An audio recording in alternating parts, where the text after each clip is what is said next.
Good evening student, welcome again to the another lecture of nutrition. और मैं good evening बोल रही हूँ और अभी बज रहे हैं रात के 11, साढ़े 11। ठीक है, क्योंकि आपको लेक्चर तभी मिलता है तो इसीलिए गुड इवनिंग आपको। देखो, हम एनर्जी पढ़ रहे थे, हमने एनर्जी कंप्लीट कर लिया था। ठीक है, कल हमने BMI कंप्लीट किया था जो आपके सिलेबस में नहीं है, but you have to know. तो हमने कल BMI पढ़ा था, आज हम पढ़ेंगे BMR जो आपके सिलेबस में पूरा का पूरा दे रखा है। उसके बाद हम फैक्टर अफेक्टिंग BMR भी देखेंगे। BMR बहुत ज़्यादा बड़ा, बहुत ज़्यादा लेंथी नहीं है, बहुत छोटा सा है। पहले देखते हैं। तो ये सब कुछ तो हमने कल कवर अप कर लिया था, ये सब कुछ नहीं है, यहाँ से पढ़ते हैं हम। ठीक है, BMR का फुल फॉर्म क्या होता है? Basal metabolic rate. क्वेश्चन आपके लिए छोड़ के जाती हूँ कि मेटाबॉलिज्म जो होता है वो किस ऑर्गन, कौन सा ऑर्गन करता है। ठीक है, मुझे ज़रूर बताना।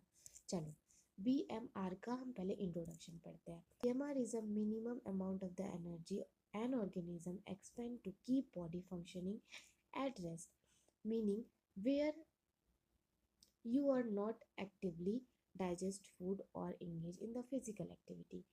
इसका क्या क्या मतलब है कि आपकी बॉडी में मिनिमम अमाउंट, जो कम से कम एनर्जी जो है आपका है, एक ऑर्गेनिज्म जो है वो एक्सपेंड करता है। कब एक्सपेंड मतलब यूज़ करता है या फैलाता है। ठीक है, कब? जब वो रेस्ट के पॉइंट में होता है। यहाँ पे लिखा हुआ है meaning where you not actively, आप एक्टिवली डाइजेशन नहीं कर रहे हो, एक्टिवली किसी फिजिकल वर्क में नहीं हो, फिर भी आपकी बॉडी काम कर रही है, फिर भी आपकी बॉडी में डाइजेशन चल रहा है, फिर भी आपकी बॉडी में सर्कुलेशन चल रहा है। ये जो सारे काम है बिना आपको लगता है हम मेहनत नहीं कर रहे हैं, बट एनर्जी जाती है। ठीक है, कितनी एनर्जी जा रही है, यही है BMR। अगर आपने कल का लेक्चर देखा होगा तो आपको BMR समझ में आया होगा। ठीक है, ये था introduction. Moving to the definition. Definition क्या होगा BMR का? देखो, BMR is a minimum amount, एक लाइन सेम है।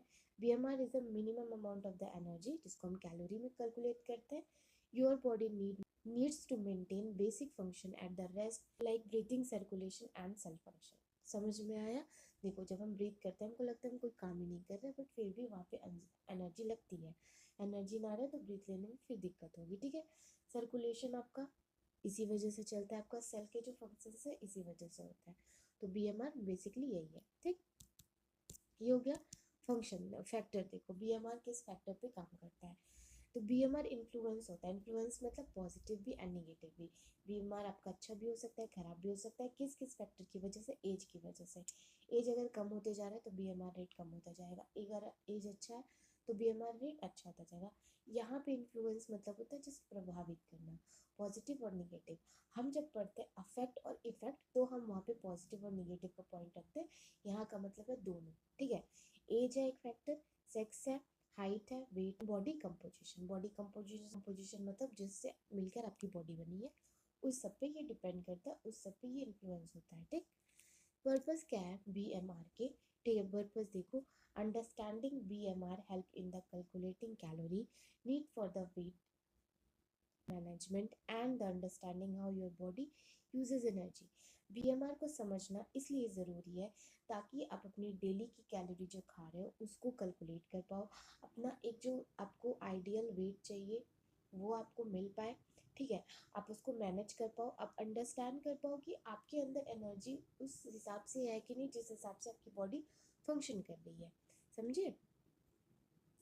तो इसलिए ज़रूरी है BMR को जानना। समझ में आया? चलो आगे बढ़ते हैं।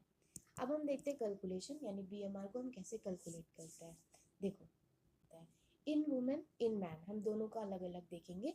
ठीक है, उसके बाद नीचे एक चीज लाइन लिखी हुई है वो भी हम पढ़ेंगे।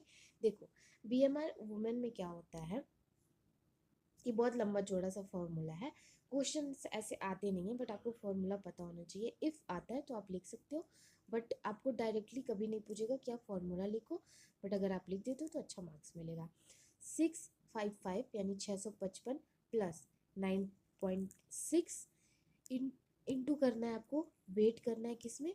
किलोज़ में। वेट आपका किलोज़ में रहेगा। अब देखो किलोज़ का स्टाइल अलग दिया है। फिर आप प्लस करोगे 1.8 लिखोगे, हाइट लिखोगे सेंटीमीटर में, एंड देन माइनस करोगे 4.7 से इंटू एज करके, और एज भी ईयर में। ठीक है, एज अपना मंथ में नहीं ईयर में लिखना है।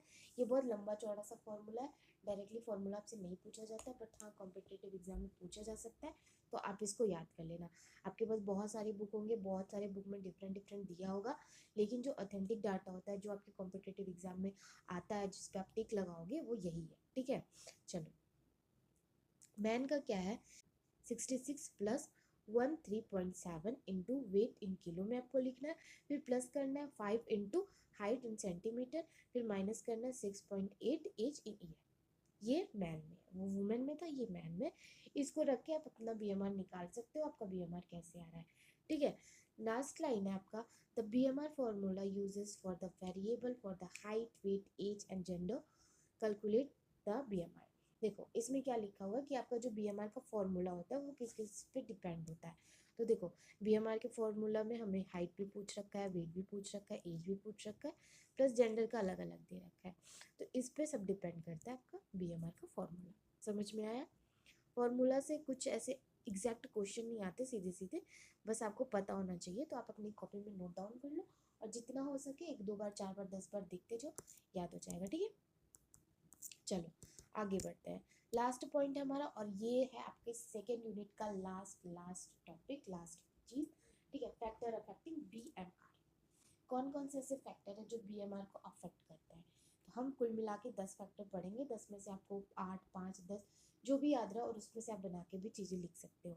Here are the 10 factor that affecting BMR. ठीक, फर्स्ट फैक्टर क्या है, एज। ठीक है, BMR decrease with age. BMR क्या होता है, एज के साथ डिक्रीज होता है, यानी एज बढ़ेगा तो बीएमआर डिक्रीज होगा। With the most significant decline occurring after the age of 14, यानी 40 के बाद आपका बीएमआर, यानी एज बढ़ने के साथ आपका बीएमआर तो कम होता है, लेकिन एक एज जो है वो सिग्निफिकेंट है, वो है 14। 14 के बाद जाहिर सी बात है वो गिरेगा आपका एज सॉरी बीएमआर। नेक्स्ट आपका सेक्स। सेक्स में क्या है, men generally have the higher BMR than women due to their higher muscle mass। इसमें क्या लिखा हुआ है, मैन का जो बीएमआर रेट होता है वो वुमेन से कम, वुमेन से ज़्यादा होता है मेल का, क्योंकि उनमें मसल मास होते हैं, मसल मास ज़्यादा होते हैं। ठीक है, उसके बाद है आपका थर्ड पॉइंट, वेट। आपका वेट भी डिपेंड करता है, आपका वेट भी एक फैक्टर है बीएमआर का। BMR increasing with the weight. ठीक है, मतलब कि अगर आपका वेट बढ़ा हुआ है तो आपका बीएमआर भी बढ़ेगा। समझ में आया? क्यों बढ़ेगा? क्योंकि देखो बॉडी में फैट ज़्यादा हो गई, बॉडी में प्रोटीन ज़्यादा हो गई, इसी वजह से हमें हमारा क्या वेट ज़्यादा हो रहा है। ठीक है, वेट इस वजह से ज़्यादा हो रहा है तो हमारी बॉडी में ज़्यादा काम भी है, तो इसीलिए बीएमआर भी बढ़ता है। As more energy is required to the maintaining basic body function. वही चीज़ मैंने बोला कि आपके सेल्स अगर बढ़ रहे हैं, आपके अंदर फैट अकोमुलेट हो रहा है, तो आपकी बॉडी में और भी फंक्शन होने लगेंगे, तो इसीलिए उसका एज बढ़ जाता है। ठीक, हाइट क्या आपका, टॉलर इंडिविजुअल, जो लंबे इंडिविजुअल्स होते हैं, ट्रेन to have the higher BMR due to their longer body surface area. उनकी बॉडी एरिया मतलब उनका जो बीएमआर होता है वो ज़्यादा होता है कंपेयर देन जो शॉर्ट हाइटेड होते हैं। यानी कि जो लंबे इंसान होते हैं उनका बीएमआर छोटे इंसान से ज़्यादा होता है, बिकॉज उनका बॉडी में सरफेस एरिया ज़्यादा होता है और ज़्यादा फंक्शनिंग करने की ज़रूरत होती है। ठीक, हाइट हो गया। थर्ड पॉइंट आपका बॉडी कंपोजिशन। बॉडी कंपोजिशन देखो, muscles tissue required more energy to maintain their fat tissue, so individual with a higher muscle mass tend to have the higher BMR. इसका क्या मतलब है, muscle mass tissue required for more energy. Body composition, body composition भी depend करता है आपकी body surface पे। Composition में क्या रहेगा, बॉडी के कंपोजिशन में क्या है, मसल्स है, टिश्यू है, सेल है, ये सारी चीज़ें। तो ये सारी चीज़ें अगर आपकी बॉडी में है तो जाहिर सी बात है हमें एनर्जी की ज़्यादा रिक्वायरमेंट होगी, क्योंकि मिलियंस ऑफ सेल में बिलियंस ऑफ सेल किसी की बॉडी में रहे तो फिर वो ज़रूरत पड़ेगा ज़्यादा। ठीक, 6 पॉइंट आपका जेनेटिक। जेनेटिक मतलब क्या होता है पता है आपको, जो अनुवांशिक चीज़ें चली आती है, genetic. Genetic factor can influence BMR. Genetic factor भी आपके बीएमआर को इन्फ्लुएंस कर सकता है। With some people naturally have the faster और स्लोअर मेटाबॉलिज्म। सच बात है यार, ये मतलब मैं इस बात से एकदम एग्री करती हूँ। मेरी बॉडी ऐसी है ना कि मैं थोड़ी सी भी चीज़ें खा लूँ, मेरा वेट इतना फास्ट बढ़ता है, और वही सामने बंदा मेरे से ज़्यादा खाएगा, उसको कुछ भी फ़र्क नहीं पड़ेगा, कुछ भी फ़र्क नहीं पड़ेगा।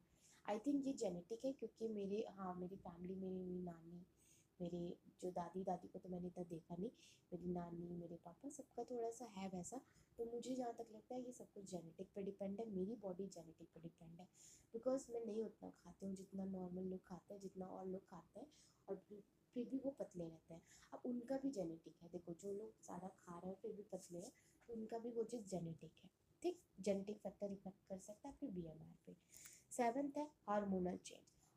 Hormonal fluctuations such as those experienced during the pregnancy and menopause can affect BMR. Menopause मतलब क्या होता है? पोज देखो, जब हम कोई वीडियो चलाते हैं तो उसमें एक आता है प्ले, ठीक है, एक ऑप्शन आता है इस तरीके से करके दिखा रही हूँ मैं, देखो इस तरीके से बना रहता है, ठीक है, इस तरीके से एंड इस तरीके से ऐसे सर्कल में, जब हम कोई वीडियो देखते हैं, ठीक है, हम इसको क्लिक करते हैं तो ये चलने लगता है, इसको क्लिक करते हैं तो ये बंद हो जाता है। तो इसका क्या मतलब है? पोज होना।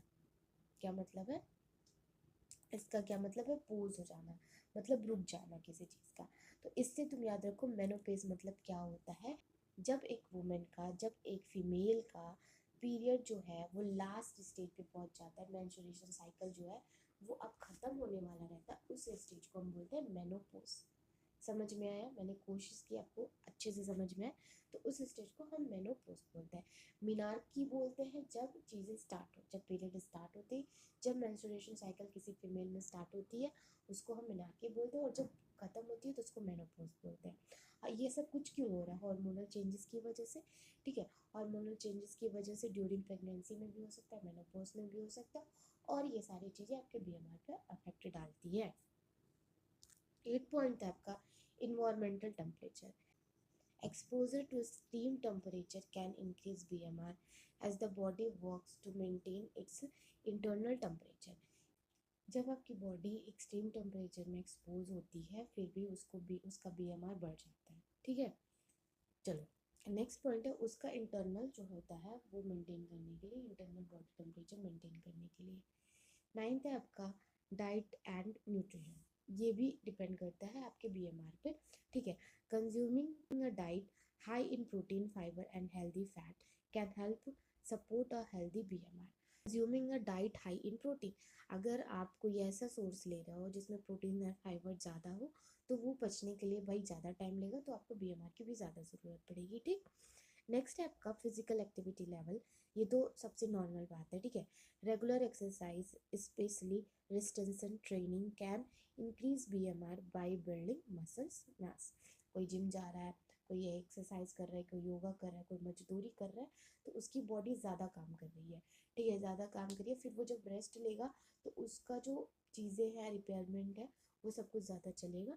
तो ये जाहिर सी बात है, ये बहुत नॉर्मल था, तो उसमें भी उसका BMR अफेक्ट करता है, BMR भी एक फैक्टर है, ठीक है। ये था 10 पॉइंट, 10 पॉइंट में से आप 5 10 10 और लिख लो तो भी ठीक है, ठीक है। इसके बाद से एक और लाइन है वो पढ़ लेते हैं। These factors can influence BMR, influence कर सकता है। इन्फ्लुएंस जहाँ पे वर्ड देखो ना उसका मतलब होता है प्रभावित करना, तो आप पॉजिटिव में भी ले जाओ नेगेटिव में भी ले जाओ, लेकिन यहाँ पे क्या लिखा हुआ है? फैक्टर अफेक्टिंग, इफेक्टिंग या अफेक्टिंग यानी खराब कर रहा है BMR को, यानी कि निगेटिव इफेक्ट दे रहा है, निगेटिव इफेक्ट दे रहा है BMR को, ठीक है। यहीं पे अगर इफेक्टिव लिखा रहता है, यहाँ पे अगर इफेक्टिव लिखा रहता, हेलो, यहाँ पे अगर इफेक्टिव लिखा रहता तो मतलब वहाँ पे पॉजिटिव चीज़ों की बात हो रही है, पॉजिटिव चीज़ों की। यहाँ पे अफेक्ट लिखा हुआ है तो मतलब निगेटिव चीज़ों की, कि कौन कौन सी ऐसी चीज़ें जो BMR को थोड़ा सा ख़राब कर रही है, डिसबैलेंस कर रही है, ठीक, समझ में आया। और जब वर्ड है इन्फ्लुएंस कर रहा है तो आप दोनों उसमें शामिल कर सकते हो मिला जुला के, ठीक है। तो ये रहा आपका पूरा का पूरा चैप्टर, मतलब पूरा का पूरा आपका सेकेंड यूनिट भी हो गया आज कंप्लीट। हो माय गॉड, मतलब इतना बड़ा यार, खुद सोचो, मैंने सोचा नहीं था कि सेकेंड यूनिट तक पहुंच जाऊंगी। चलो सेकेंड यूनिट कंप्लीट हो गया। कल हम पढ़ेंगे protein, that is third unit of your syllabus, third unit है। और प्रोटीन पढ़ने में मज़ा आएगा, प्रोटीन में इतना ज़्यादा कुछ है नहीं। हम प्रोटीन का इंट्रोडक्शन देखेंगे, composition, then classification, 8 essential amino acid classification में ही आता है, फिर हम फंक्शन, डाइट, रिसोर्सेज, और बस प्रोटीन का RDA पढ़ना है। RDA पढ़ने के बाद कार्बोहाइड्रेट में फिर एनर्जी था, इसी वजह से थोड़ा टाइम लग गया, वरना कंप्लीट हो जाता है ये भी। So that's it for today. पढ़ लेना अच्छे से, नोट्स बना लेना। Thanks for watching this video, thanks for attending my lecture. और मुझे एक चीज़ और बताना यार, तुम लोग सीरियसली लेक्चर देख रहे हो या नहीं? देखो, मेरे व्यू बहुत कम आते हैं, ठीक है, एक लेक्चर पे 10 व्यू, मतलब स्टार्टिंग में अगर 1 घंटे भी हो गए ना तो सिर्फ 2 व्यू, 3 व्यू, 4 व्यू। फिर भी मैं डेली डेली डेली हिम्मत करके लेक्चर अपलोड कर रही हूँ। मेरे दिमाग में सिर्फ इतना है कि कोई बात नहीं, हर इंसान जब स्टार्ट करता है तो या तो उसको कम लोग जानते हैं या तो उससे गलती होती है, बट एक दिन अगर अच्छा बनना है तो एक दिन ख़राब होना पड़ता है, मतलब स्टार्टिंग में ख़राब होना पड़ता है अगर मुझे एंड में जाके अच्छा बनना है। तो ये मेरा ट्राई है एंड मैं बेस्ट ऑफ बेस्ट देना चाहती हूँ, अपना 100%। बाकी तुम लोगों पे डिपेंड है, तो मुझे ज़रूर बताना कि तुमको समझ में आ रहा है या नहीं। और एक क्वेश्चन और मैं छोड़ती जा रही हूँ, मैं हर दिन एक क्वेश्चन आपको कमेंट बॉक्स में पिन कर दूंगी। मुझे ये बताओ कौन सा ऑर्गन हमारी बॉडी में मेटाबॉलिज्म में हेल्प करता है, मेटाबॉलिज्म होता है उसमें, ठीक है। So that's all for today, thanks for watching this video. कल के लेक्चर में ज़रूर शामिल हो जाना, कल हम स्टार्ट करेंगे प्रोटीन अपना 3rd unit. Thanks for watching this video. Bye bye.